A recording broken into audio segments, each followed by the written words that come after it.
Om Swastiastu, Salam Harmoni. Perkenalkan, nama saya Nimade Ratna Sintia Dewi, NIM 19 11 03 10 24 dari kelas 4A. Pada kesempatan kali ini saya akan menampilkan video pembelajaran mengenai penanaman konsep materi simetri, refleksi, dan pengubinan di sekolah dasar. Yang pertama yaitu konsep simetri.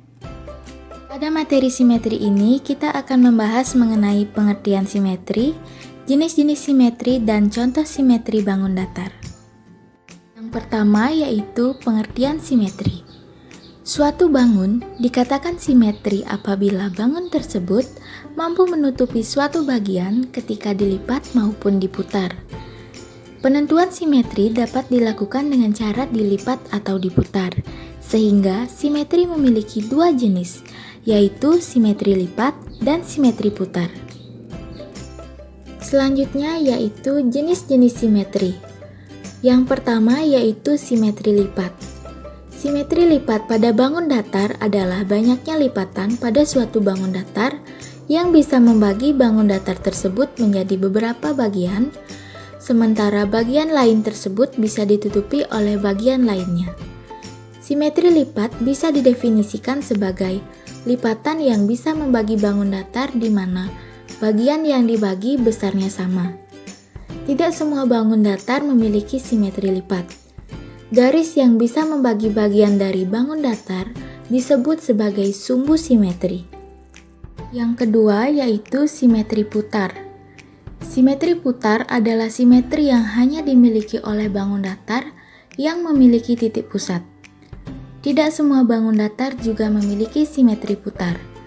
Sebuah bangun datar memiliki simetri putar atau tidak dapat dilihat dengan cara memutar bangun datar tersebut kurang dari satu putaran penuh, tetapi masih memiliki bayangan yang tepat seperti semula. Maka bangun datar tersebut baru bisa dikatakan memiliki simetri putar. Adapun contoh bangun datar yang memiliki simetri lipat yaitu segitiga, bangun datar persegi panjang, bangun datar persegi, bangun datar belah ketupat, dan bangun datar trapesium. Adapun contoh simetri putar yaitu dapat diperhatikan pada gambar berikut ini. Terlihat gambar segitiga pada kondisi awal. Kemudian diputar sepertiga putaran. Kemudian kita perhatikan kondisi setelah diputar sepertiga putaran. Posisi dari segitiga tersebut sama dengan kondisi awal, sehingga hal ini disebut dengan simetri putar. Perhatikan tabel simetri pada bangun datar berikut ini. Persegi memiliki 4 simetri lipat, 4 simetri putar, dan 4 sumbu simetri. Persegi panjang memiliki 2 simetri lipat, 2 simetri putar, dan 2 sumbu simetri. Segitiga sama sisi memiliki 3 simetri lipat, 3 simetri putar, dan 3 sumbu simetri. Segitiga sama kaki memiliki 1 simetri lipat, tidak memiliki simetri putar, dan memiliki 1 sumbu simetri. Segitiga siku-siku memiliki 1 simetri lipat, tidak memiliki simetri putar, dan memiliki 1 sumbu simetri. Segitiga sembarang tidak memiliki simetri lipat, simetri putar, dan sumbu simetri. Trapesium sama kaki memiliki 1 simetri lipat, tidak memiliki simetri putar, dan memiliki 1 sumbu simetri. Trapesium siku-siku tidak memiliki simetri lipat, simetri putar maupun sumbu simetri. Jajar genjang tidak memiliki simetri lipat, memiliki 2 simetri putar, dan tidak memiliki sumbu simetri. Belah ketupat memiliki 2 simetri lipat, 2 simetri putar, dan 2 sumbu simetri. Layang-layang memiliki 1 simetri lipat, tidak memiliki simetri putar, dan memiliki 1 sumbu simetri. Lingkaran yaitu simetri lipat, simetri putar, dan sumbu simetrinya tak terhingga. Kemudian, oval memiliki 2 simetri putar, 2 simetri lipat, dan 2 sumbu simetri. Yang terakhir yaitu segi 6 memiliki 2 simetri lipat, 2 simetri putar, dan 2 sumbu simetri. Nah, untuk mempermudah adik-adik dalam memahami materi simetri lipat dan simetri putar, adik-adik dapat mempraktekannya secara langsung di rumah masing-masing, yaitu dengan menggunakan kertas. Contoh simetri lipat yaitu seperti ini. Kertas ini memiliki bentuk persegi. Apabila kertas dilipat ke dalam seperti ini, maka akan menutup bagian lainnya seperti ini. Jika lipatan kertas dibuka, maka akan terlihat garis seperti ini. Garis ini disebut dengan sumbu simetri.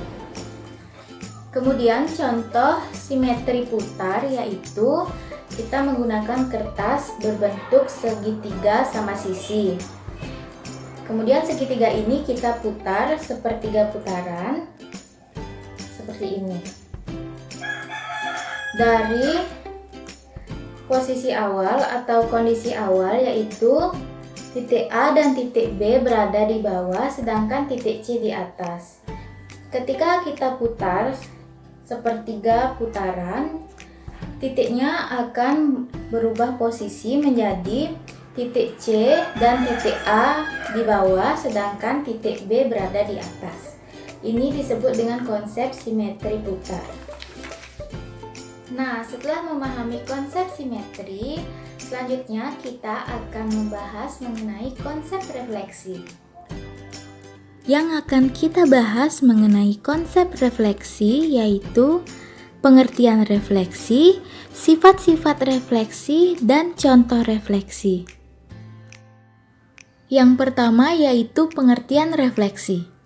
Refleksi pada bangun datar merupakan sebuah transformasi atau perpindahan suatu titik pada bangun datar dengan menggunakan sifat benda dan bayangannya pada sebuah cermin datar. Dalam kehidupan sehari-hari, kita sering menerapkan konsep refleksi atau pencerminan ini, yaitu ketika bercermin di depan kaca. Selanjutnya yaitu sifat-sifat refleksi. Perhatikan gambar di samping. Sifat-sifat refleksi yang pertama yaitu objek dan bayangannya selalu sama. Yang kedua, jarak setiap titik pada objek dan cermin sama dengan jarak setiap titik pada bayangan dan cermin, atau S sama dengan S aksen. Yang ketiga, tinggi objek sama dengan tinggi bayangannya, atau H sama dengan H aksen. Yang keempat, yaitu garis yang menghubungkan titik pada objek dengan titik pada bayangannya selalu tegak lurus dengan cermin.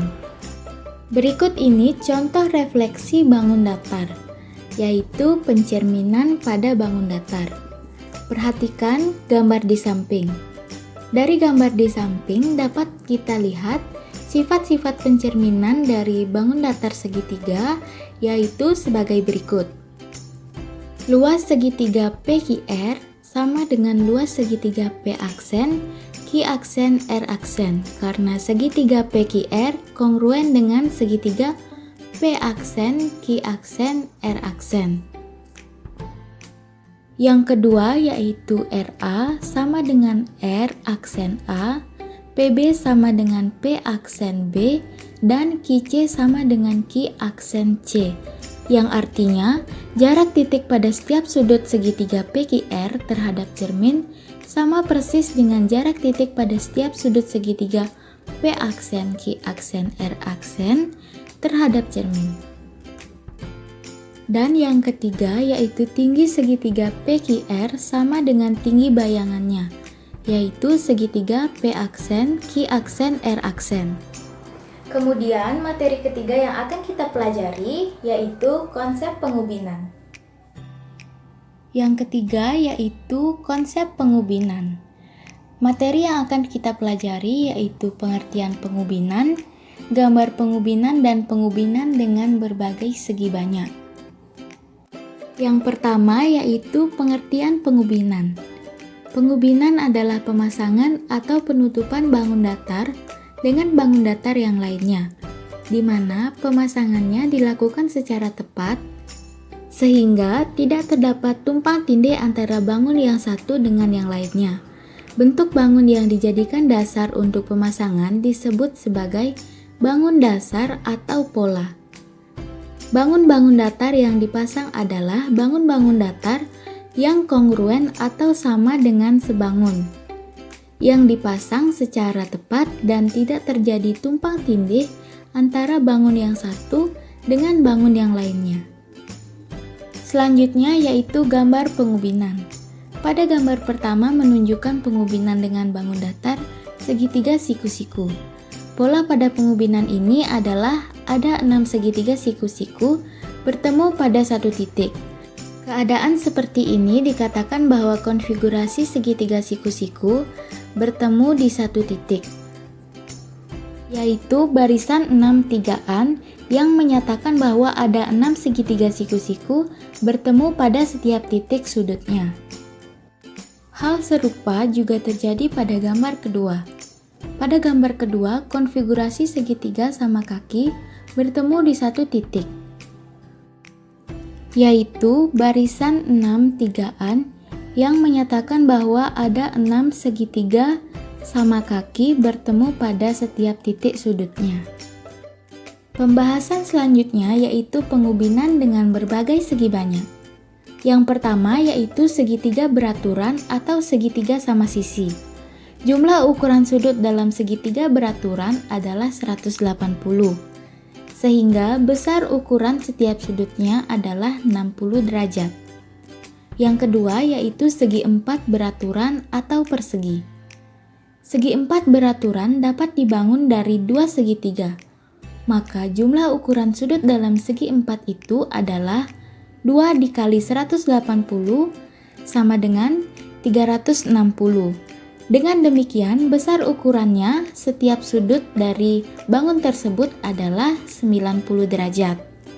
Yang ketiga yaitu segi 5 beraturan.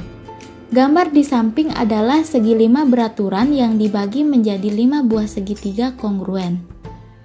Setiap segitiga itu mempunyai jumlah ukuran sudut 180. Akibatnya, 5 buah segitiga mempunyai jumlah ukuran sudut yaitu 5 dikali 180 sama dengan 900. Ukuran sudut ini menunjukkan gabungan antara jumlah ukuran segi 5 beraturan dan besar sudut pusatnya, yaitu sudut yang ada di tengah-tengah segi 5. Karena ukuran sudut pusat itu adalah 360, jumlah ukuran segi 5 beraturan itu adalah 900 dikurangi 360 sama dengan 540. Dengan demikian, besar setiap sudut dalam segi 5 beraturan adalah 540 dibagi 5 yaitu 108. Untuk memahami pengubinan dengan berbagai segi banyak di atas, adik-adik dapat memperhatikan tabel besar ukuran setiap sudut pada segi banyak beraturan, yaitu simak tabel berikut ini. Sekian penyampaian materi mengenai penanaman konsep simetri, refleksi, dan pengubinan di sekolah dasar. Semoga materi-materi tersebut dapat bermanfaat untuk adik-adik. Akhir kata, saya ucapkan terima kasih atas perhatiannya.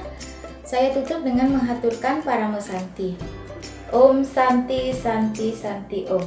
Salam harmoni.